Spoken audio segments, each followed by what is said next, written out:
আজকে আমাদের কাছে সবচেয়ে গর্বের বিষয় যে দীর্ঘ প্রত্যাশার পর আমাদের সনাতন ধর্মের আমাদের আরাধ্য দেব ভগবান শ্রী রামচন্দ্রের আগামী 22শে জানুয়ারি অযোধ্যাতে তার প্রাণ প্রতিষ্ঠা হতে চলছে।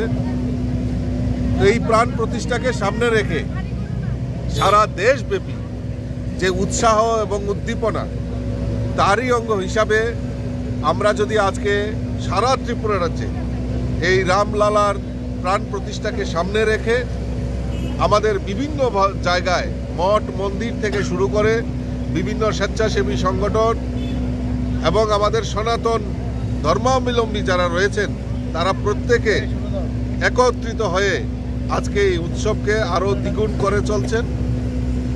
কোথাও রামের পূজা যজ্ঞ এরকম অনুষ্ঠিত হচ্ছে।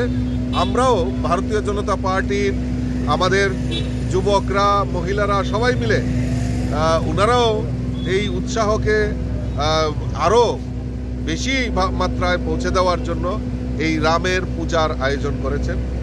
আমি ধন্যবাদ জানাই আপনাদের মাধ্যমে আমাদের দেশের যশস্বী প্রধানমন্ত্রীকে, যে দীর্ঘদিন সনাতন ধর্মের একটা প্রতীক্ষার অবসান 22শে জানুয়ারি উনি করতে চলছেন। আপনাদের মাধ্যমে আমি সমস্ত রাজ্যের আপামর জনসাধারণের পক্ষ থেকে ভারতবর্ষের যশস্বী প্রধানমন্ত্রী নরেন্দ্র মোদীজিকে অসংখ্য অসংখ্য ধন্যবাদ জানাচ্ছি।